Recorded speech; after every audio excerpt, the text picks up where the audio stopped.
अस्सलाम वालेकुम बेटा। आज हम की तशरीह और हम के अल्फाज मानी जो मुश्किल अल्फाज के मानी हैं वो करने हैं और उसके साथ ही शायर का तारुफ करना है। और ये पेज नंबर बेटा 106 है बुक का, तो अपनी बुक ओपन करें और हम की मैं थोड़ी सी आपको एक्सप्लेन कर दूँगी, अशार के बारे में मफ़हूम का बता दूँगी और साथ में शायर का तारुफ भी करवा दूँगी। और अपनी पेंसिल निकालने के साथ अपनी बुक के ऊपर जो मुश्किल अल्फाज है उनके मानी कर दीजिएगा।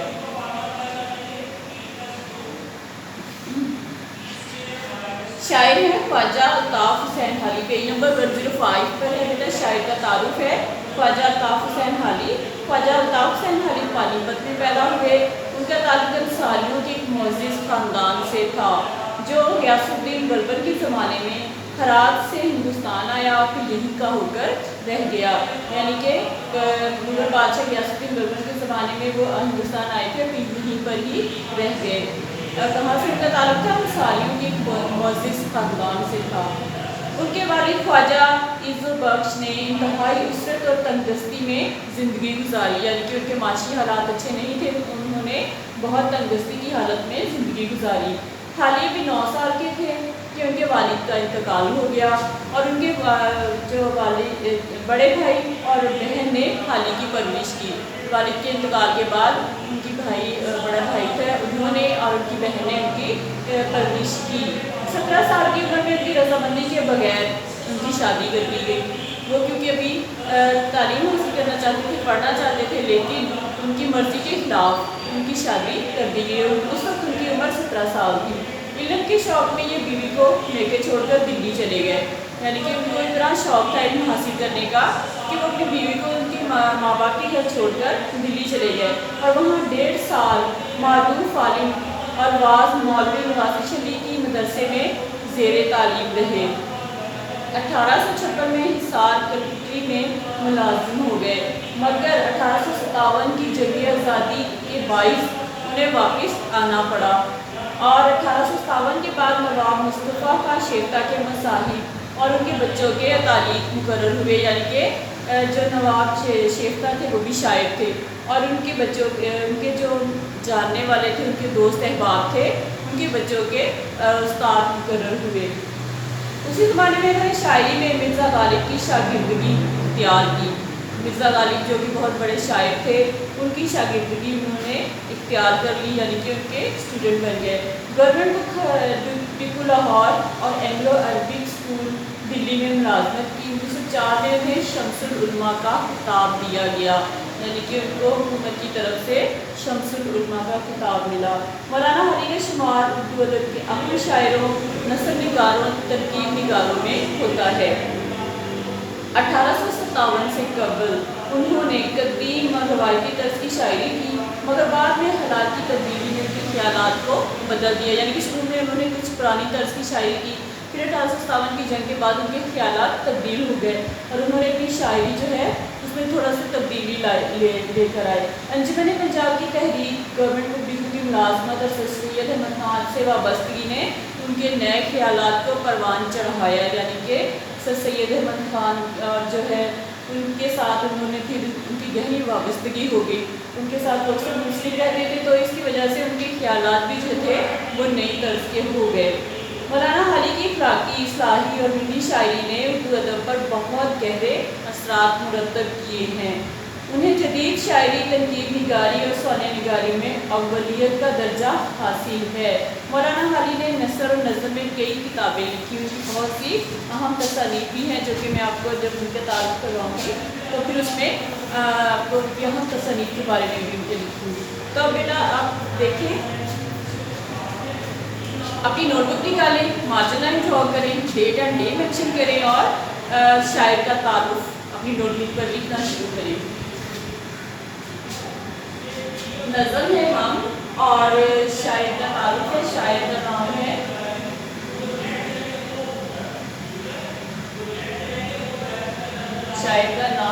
ख्वाजा अल्ताफ़ हुसैन हाली।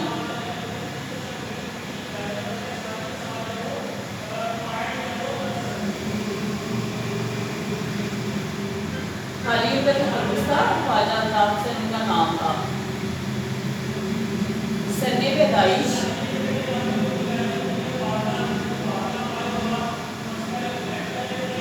1837 1837 اور جے پیدائش پانی پت، یہ ہندوستان کا علاقہ ہے پانی پت، وہاں پہ پیدا ہوئے اور ان کی سن وفات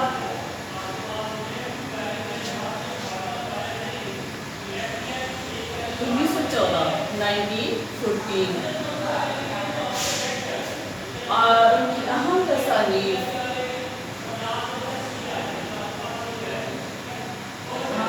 میں کیا ہے؟ دیوان حالی،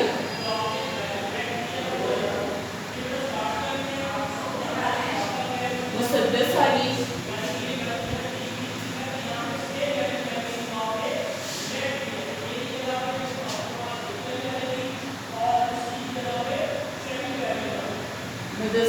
مسدس حالی جو ہے مدو جزر اسلام کا نام ہے۔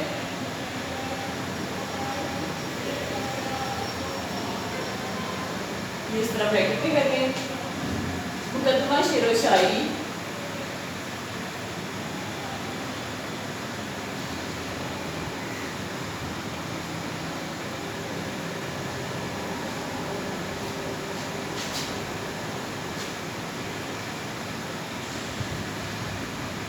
یادگار غالب،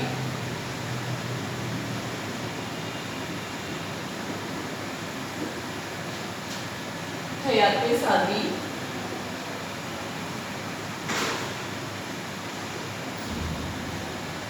اور حیات جاوید۔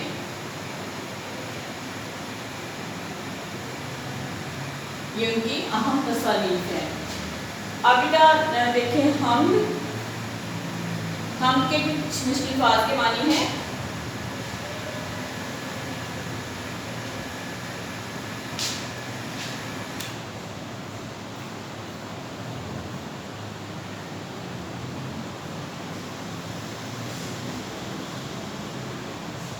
پیج نمبر 106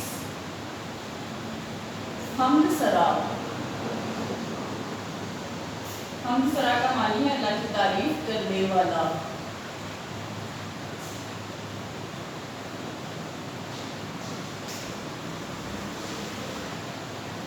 دو اگرچہ،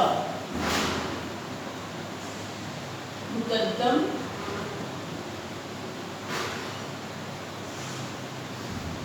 پہلا،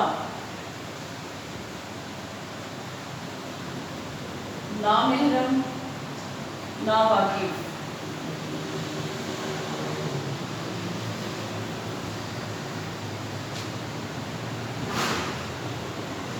یا یہاں،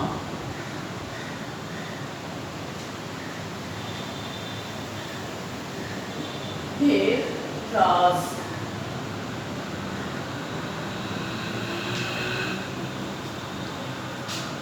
جچتا،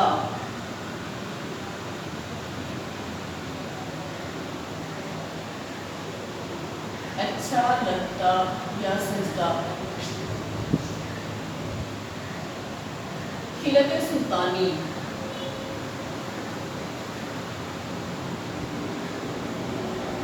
خلعت سلطانی کیا ہوتا ہے؟ بادشاہ کی لباس۔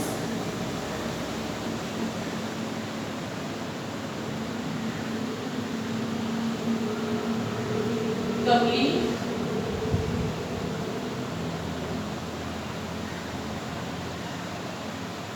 اب اس کا اپوزٹ آ جائے گا کملی، یعنی کہ فقیرانہ لباس یا درویشانہ لباس۔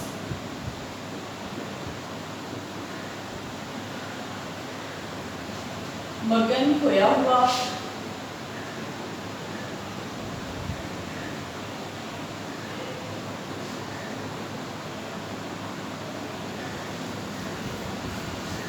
شے چیز،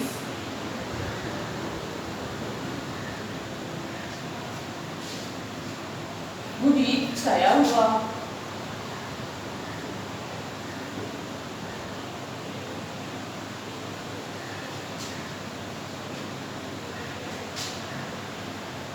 रंज मुसीबत,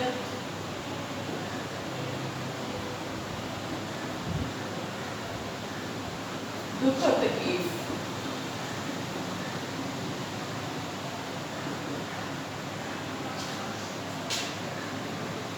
गिला शिकवा,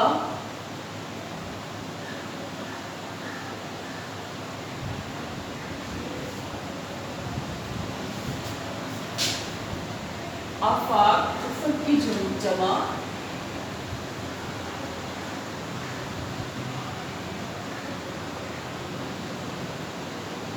उफ़क़ की जमा इसका मतलब है दुनिया।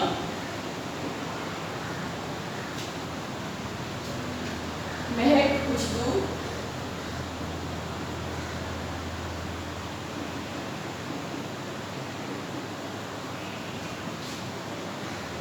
फिर है सबा, सबा होती है सुबह की ताज़ा हवा।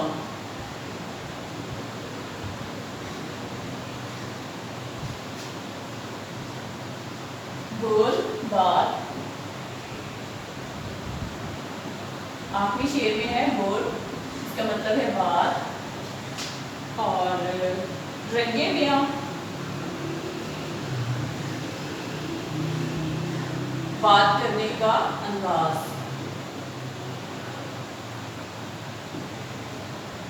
फिर एक और वर्ड है जुदा, जुदा होता है अलग। ये बेटा वर्ड्स मीनिंग जो है अपनी बुक के ऊपर आप लोग नोट कर लें, ताकि जब आप तशरीह करें तो आपको आसानी हो जाए।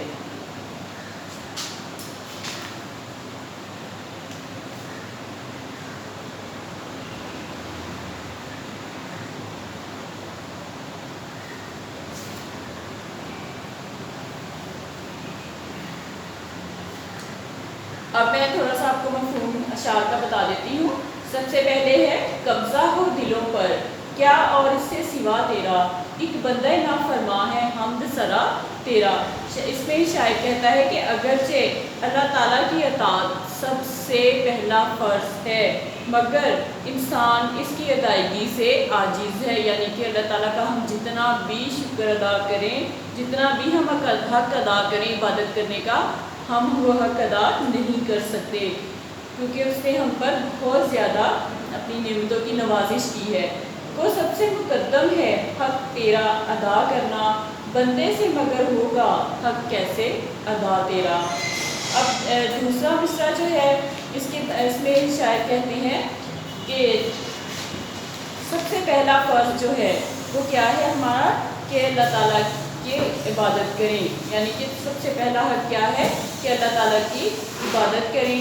लेकिन हम बंदे से होगा, मगर इंसान जितना भी अल्लाह ताला की जितनी भी इबादत करे वो कम है, और अल्लाह ताला का हक़ हम अदा नहीं कर सकते।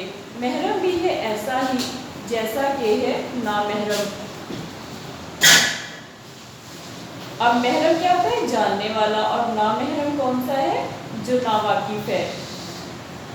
तो शायर कहता है कि जो जिस पर अल्लाह ताला को जानने वाला ऐसा है जैसा कि ना जानने वाला।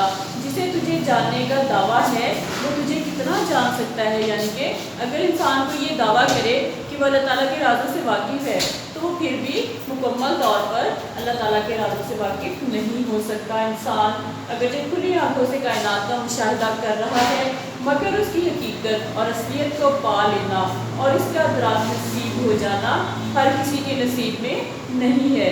उसकी कुदरत के शाहकार नमूने सूरज, चाँद और सितारों को देख रहा है इंसान, फिर भी अंधेरों में है। यानी कि इतना रोशनी का बड़ा ज़रिया सूरज और रात को रोशन करने वाला चाँद और सितारे, उनको देखता भी है लेकिन फिर भी अंधेरों में है। यानी कि उसके ऊपर जो है अल्लाह ताला के राज मुकम्मल तौर पर ज़ाहिर नहीं हुए। और जो है जब तक अल्लाह ताला की खुद बसीरत की आँख अता इंसानों को ना फरमाएगा, उसके लिए पूरा जहां जो है तारीख ही रहेगा। फिर उसके बाद शेर है जचता नहीं नज़रों में या खिलत सुल्तानी, कमली में मगन अपनी रहता है गदा तेरा। फिर शायर कहता है कि दरवेश जो है अपने फटे पुराने कपड़ों में खुश और मुतमईन नज़र आता है। उसकी नज़र में بادشاہی لباس کی کوئی اہمیت نہیں ہے، یعنی کہ اس کے سامنے جتنے مرضی بادشاہی لباس رکھ دیے جائیں وہ اپنے پھٹے پرانے لباس میں ہی خوش رہتا ہے۔ پھر اس کے بعد اگلا شعر ہے، تو ہی نظر آتا ہے ہر شے پہ محیط ان کو، جو رنج و مصیبت میں کرتے ہیں گلا تیرا۔ اب شاعر کہتے ہیں کہ اے اللہ، جو لوگ پریشانی اور تکلیف میں تیرا شکوہ کرتے ہیں، آخر کار تو ہی انہیں اس جہاں کا حقیقی خالق و مالک نظر آتا ہے۔ یعنی کہ انسان شکوہ بھی کرتا ہے، پھر بھی جب رجوع کرتا ہے تو اللہ تعالیٰ سے ہی رجوع کرتا ہے، اور دنیا کی ہر چیز اللہ کے قبضے قدرت میں ہے۔ پوری کائنات کو اس نے تخلیق کیا، سورج چاند ستارے اس کے حکم کے تابع ہیں۔ بعض اوقات غلط عقیدوں اور تصورات کی بنیاد پر انسان سے ایسے افعال سرزد ہوتے ہیں جس سے اللہ تعالیٰ نے منع کیا ہے۔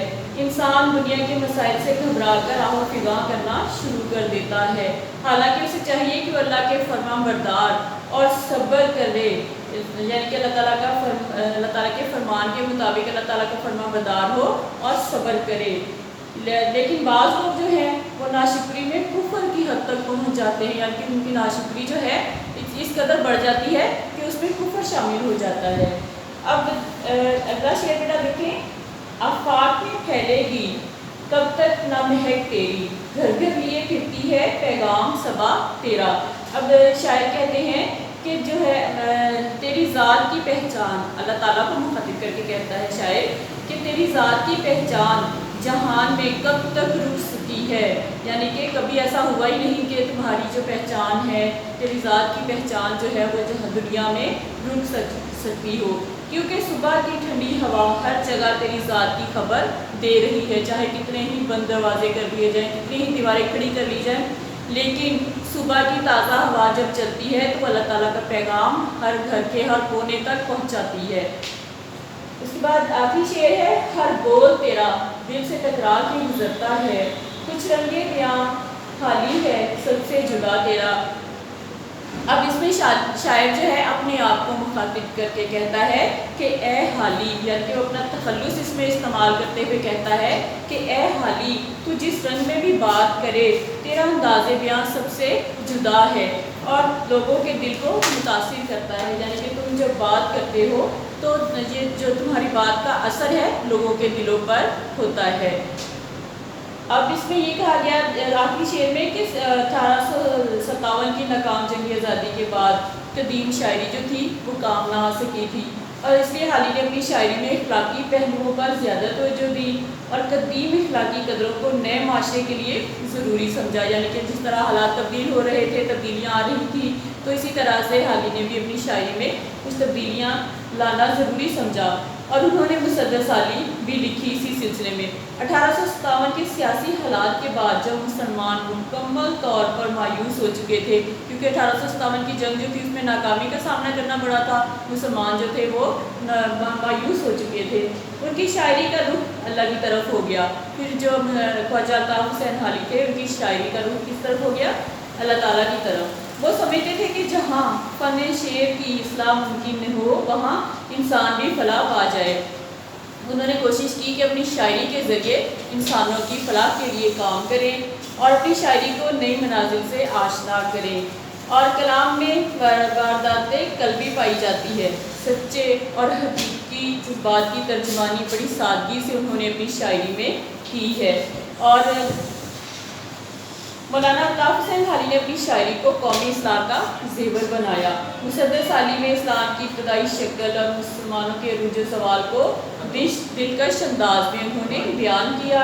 خیالات میں پاکیزگی لائی جاتی ہے، الفاظ اور بیان دونوں سادہ ہیں۔ اب ان کی شاعری کے الفاظ جو ہیں اور جو بات انہوں نے بیان کی ہے دونوں ہی بہت سادہ ہیں۔ وہ خود کہا کرتے تھے، اب ایسی شاعری کی ضرورت ہے جس سے ہماری قوم اور ہمارے ملک کو فائدہ پہنچے، یعنی کہ اب جو بے تکی شاعری ہے اس کی کوئی اہمیت نہیں ہے، کوئی بامانی شاعری ہو جس سے کہ ہماری قوم کا اور ہمارے ملک کا بھلا ہو۔ شاعر نے اپنے شعر میں اپنے فن کی عظمت کو ظاہر کیا ہے۔ اپنے شعر میں انہوں نے کیا کیا ہے کہ اپنے فن کی عظمت کو ظاہر کیا ہے۔ ان کے شعروں کی تاثیر لوگوں کے دلوں کو متاثر کرتی ہے، یعنی کہ ان کے شعروں میں اس قدر اثر ہے کہ لوگوں کے دل جو ہوتے ہیں وہ متاثر ہو جاتے ہیں۔